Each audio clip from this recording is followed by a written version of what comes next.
Hello and welcome to SITREP. I'm Jeff Smith, and this week we take a look at the state veterans homes, as well as where you can get legal resources available to you.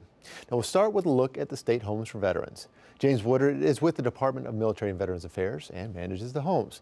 Now, how many homes are in the state? We have 4 homes that are actually in operation right now. Those 4, and I'll start from the west and we'll move east, is in Black Mountain. That's a 100-bed facility, all private rooms. And then we come to Salisbury. That's a 99-bed facility, and those are semi-private rooms.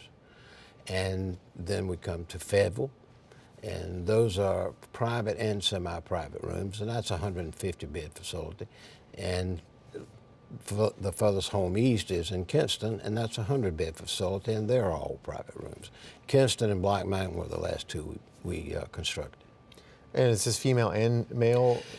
That is correct. We can take females and females except for Salisbury, and the reason for that is the way the beds, we were given a building by the VA Medical Center and we renovated it, but the way the beds are situated, it's not conducive to have females there. Now, how have you decided where the facilities are and how did, well, actually, let's get started. How did this all come about? When did we start having state veterans homes? Well, actually, they started working on it in the late 80s, and we've kind of evolved through that, and in '93, we got a grant. And within that grant, we have to do certain requirements, and one of them is demographics, and that's the whole purpose of it, put it where the veterans are.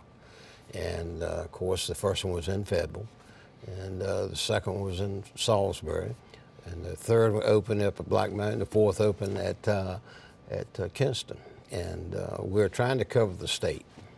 As the veteran population continues to grow in the state, now you're probably looking at additional facilities, correct? That is correct.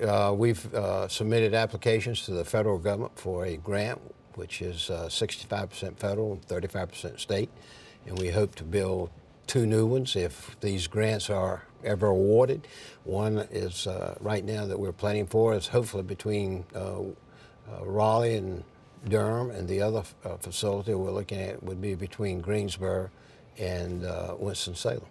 What makes these facilities unique, besides being for veterans? Well, we try, it deals with veterans. So even the activities and everything about them is built around the veterans. Now, admittedly, we do have females and veterans, and we do try to work all these programs in, but it gives them somebody that they can communicate with and be able to talk about experiences that they probably would not communicate with even their family.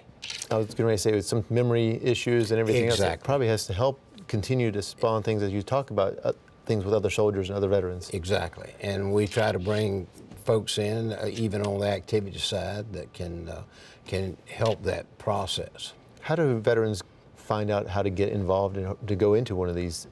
They can contact either our main office in Raleigh, the North Carolina Department of Military and Veterans Affairs, or they can contact the homes, the state veterans homes, and contact the admissions coordinator. That's who they would call if they would call the home, and they would start the process. And there is a process. I was going to say, what is some of the specific requirements to make sure you can get into one of these? Well, first of all, you have to have served on active duty. Other than for training, you have to have an honorable discharge. You have to be a resident at least 2 years prior to the date of application, and finally, a doctor has to recommend you. And the reason for that is that it is a skilled facility. So somebody that's trying to get into an assisted living or what they call domiciliary, we could not take those.